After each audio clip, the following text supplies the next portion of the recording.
Banas dairy નિયામક મંડળની ચૂંટણીનો મામલો થરાદ બેઠક માટે પૂર્વ સાંસદ પરબત પટેલે ફોર્મ ભર્યું। તમામ સભાસદોની સર્વસંમતિથી ફોર્મ ભર્યું છે। પરબત પટેલે નિયામક મંડળ બિનહરીફ થશે તેવો વિશ્વાસ પણ તેમણે વ્યક્ત કર્યો અને આ નિવેદન પણ તેમણે આપ્યું। પરબત પટેલ થરાદ બેઠક પરથી છે વર્તમાન ડિરેક્ટર।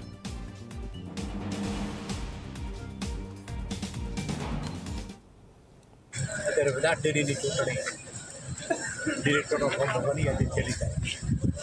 મેં પણ આજે થરાદ વિચારમાં આવી છે। અમારા બધા જ મતદારો 122 મોટાભાગે બધા હાજર હતા અને બધાએ જાહેરમાં ભાજપ હોય કોંગ્રેસ હોય જે કોઈ બધાએ બીજું સમર્થન આપ્યું છે કે તમે એક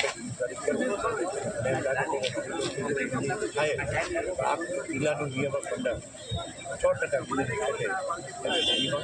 અને લાગતું કે ક્યાંય હરીફાઈ થાય અને સાથે સાથે બધા ભક્તો કરશે પણ પાર્ટી જ્યારે મેન્ડેટ આપે ત્યારે ભારતીય જનતા પાર્ટીના હવે મારી જેટલી ત્યારે લડશે નહીં એવો વ્યક્તિગત મારો અભિપ્રાય છે।